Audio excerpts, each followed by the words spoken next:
चलिए आज हम लोग 10 क्वेश्चन ऐसे डिस्कस करते हैं जो एग्ज़ाम में बहुत बार पूछे गए हैं और उससे रिलेटेड और भी बहुत सारी चीज़ें। जैसे यूपी ट्रिपल एस सी का ये पेपर है 2014 में आया हुआ। यूपी ट्रिपल एस सी 2014 में ये पूछे गए क्वेश्चन हैं, उसमें से ही 10 क्वेश्चन उठाए हैं और उन 10 क्वेश्चन से रिलेटेड जितने भी कुछ होंगे उससे रिलेटेड सारी चीज़ें हम आपसे शेयर करेंगे यहाँ पे। जैसे पहला क्वेश्चन आपको कहता है कि निम्नलिखित देशों में से किसमें कपास का प्रति हेक्टेयर उत्पादन विश्व में सर्वाधिक होता है। तो अगर देखा जाए तो सबसे ज़्यादा भारत में होता है, क्योंकि भारत के पास 6.18 मिलियन का उत्पादन होता है और चाइना के पास 6.17 मिलियन का उत्पादन होता है। तो इन दोनों को मिला करके देखा जाए तो इंडिया किस पे है? इंडिया आपका फर्स्ट पे है। और इंडिया के बाद किसका नंबर आता है?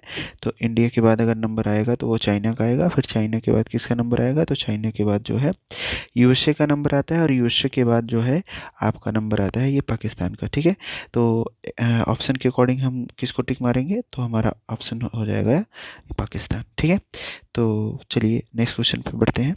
लेकिन उसे अगले क्वेश्चन जाने से पहले हम थोड़ा सा कपास के बारे में भी जान लेते हैं कि आखिर ये है क्या।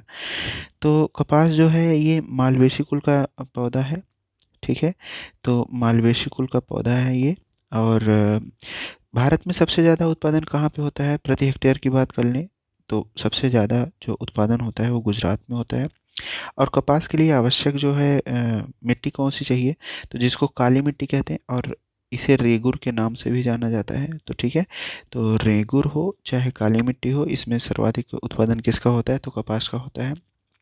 और भारत में अगर बात करी जाए तो भारत में सर्वाधिक जो उत्पादन है ये पूरे विश्व में, जो क्षेत्रफल की दृष्टि से अगर देखा जाए तो पूरे विश्व में क्षेत्रफल के मामले में भी सबसे ज़्यादा भारत के पास ही वो क्षेत्रफल है जहाँ पे कपास का उत्पादन किया जाता है। ठीक है, अच्छा, काली मिट्टी कहाँ कहाँ पाई जाती है? काली मिट्टी के बारे में आपको पता ही है कि गुजरात हो गया, गुजरात के बाद फिर महाराष्ट्र हो गया और फिर महाराष्ट्र के बाद आंध्र प्रदेश हो गया, आंध्र प्रदेश के बाद पंजाब हो गया। तो यहीं पे आपका कपास का भी उत्पादन सर्वाधिक होगा। ठीक है, और अगर हम बात कर लेते हैं कपड़ा किससे बनता है, तो कपड़ा भी कपास से ही रिलेटेड है। और जो कपड़ा उद्योग है भारत का, ये भारत का संगठित क्षेत्र है। ठीक है, और ऐसा संगठित क्षेत्र नहीं है, भारत का सर्वाधिक बड़ा संगठित क्षेत्र है। ठीक है, तो इतने सब कुछ जानने के बाद हम अगले क्वेश्चन की तरफ बढ़ते हैं। अगला क्वेश्चन क्या कहता है? अगले क्वेश्चन है कि निम्नलिखित में से कौन सा जापान का सबसे व्यस्त समुद्र पत्तन है? तो याकोहामा, याकोहामा जो है जापान का सबसे व्यस्त है। अच्छा, जापान की राजधानी के बारे में अगर बात करें तो क्या है? टोक्यो। ठीक है, और राजधानी के मामले में बात करें तो टोक्यो जो है विश्व की सबसे घनी आबादी वाली राजधानी है। ठीक है, टोक्यो बसा किस द्वीप पे है? तो टोक्यो जो है वो होन्शु द्वीप पे है। ठीक है, तो याकोहामा जापान का सबसे बड़ा बंदरगाह भी है और सबसे व्यस्त बंदरगाह भी है। तो इसके बारे में हम लोगों ने जाना। अगले क्वेश्चन की तरफ बढ़ते हैं। चीसापानी गार्ज बहुत ही इम्पोर्टेंट क्वेश्चन है, ये कई बार एग्जाम में पूछा गया है कि चीसापानी गार्ज जो है वो किस देश में है? तो वो नेपाल देश में है। ठीक है, नेपाल में है चीसापानी गार्ज। ठीक है, अगले क्वेश्चन की तरफ बढ़ते हैं।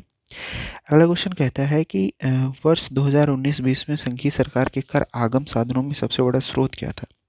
तो सबसे बड़ा स्रोत जो था वो उत्पाद शुल्क था। ठीक है, संघ उत्पाद शुल्क जो है ये संघीय सरकार के कर आगम साधनों में सर्वाधिक बड़ा स्रोत था। ठीक है, अगले क्वेश्चन की तरफ बढ़ते हैं। अगला क्वेश्चन क्या कहता है? 2011 की जनगणना के अनुसार ग्रामीण जनसंख्या का सबसे अधिक अनुपात किस राज्य में है? तो हिमाचल प्रदेश इसका आंसर होगा। और आपको जानकर हैरानी होगी कि हिमाचल प्रदेश की 98% जनसंख्या जो है वो गाँव में निवास करती है। तो यहाँ पे हमारे क्वेश्चन का आंसर क्या हो जाएगा? हमारे क्वेश्चन का आंसर हो जाएगा हिमाचल प्रदेश। ठीक है, तो अब हिमाचल प्रदेश से हम आगे बढ़ते हैं थोड़ा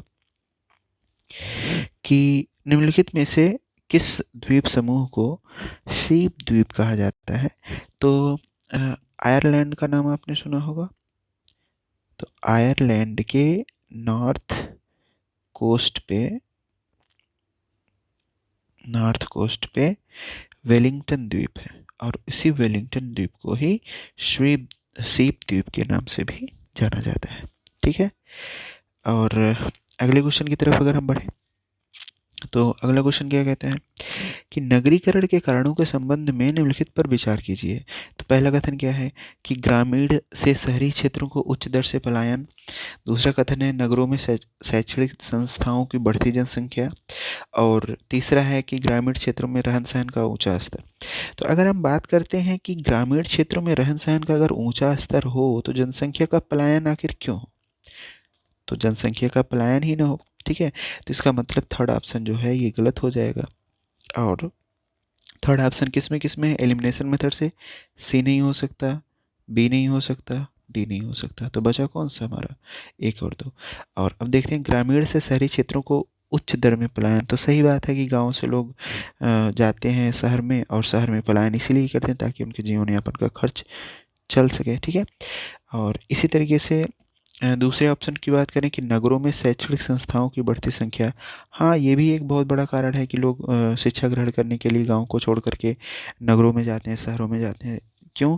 क्योंकि वहाँ पे अच्छे शैक्षणिक संस्थान जो हैं उपलब्ध होते हैं, तो लोग वहाँ पे पलायन करते हैं। ठीक है, तो इसका हमारा आंसर क्या हो जाएगा? Option number A. ठीक है, एक और दो। अगले क्वेश्चन की तरफ बढ़ें। वर्ष 2020 में विश्व के 186 देशों में मानव विकास सूचकांक में भारत का स्थान कौन सा था? तो वैसे यहाँ पे इस ऑप्शन को काट करके लिख लीजिए 131। ठीक है, तो 2020 में भारत का ह्यूमन डेवलपमेंट इंडेक्स या मानव विकास सूचकांक में 131वां स्थान था। और टोटल देश जो थे 186 नहीं थे, 189 कंट्रीज थी।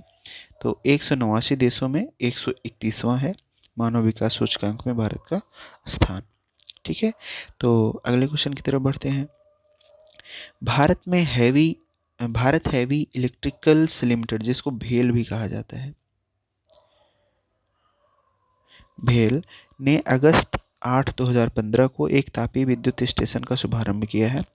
तो ये तापीय विद्युत स्टेशन जो है ये 500 मेगावाट का है, इतनी शक्ति का। ठीक है, और ये स्थापित किया गया था विंध्याचल उत्तर प्रदेश में। तो यूपी स्पेशल के लिए ये भी एक इम्पॉर्टेंट क्वेश्चन बनता है। आगे बढ़ते हैं। भारत अंतर्राष्ट्रीय मुद्रा कोष का सदस्य कब बना? यहाँ एक ऑप्शन लिख लीजिए 1945 और एक ऑप्शन लिख लीजिए 1954। ठीक है, तो अगर हम देखें तो आईएमएफ का जो गठन होता है वो 27 दिसंबर 1945 को होता है। ठीक है, और इसमें कुल 29 कंट्रीज थी जिसमें इंडिया भी शामिल था। ठीक है, तो अगर उस टाइम इंडिया भी शामिल था तो हमारा ऑप्शन क्या होना चाहिए? अभी हमने दिया था कि 1945। ठीक है, तो 27 दिसंबर 1945 को आईएमएफ का सदस्य कौन बन जाता है? मतलब भारत अंतर्राष्ट्रीय मुद्रा कोष का सदस्य 1945 में बना। Okay, thank you very much for watching. और अब ये सीरीज़ जो है आपको आगे भी मिलती रहेगी, प्रतिदिन आपको 10 सेट मिलते जाएंगे।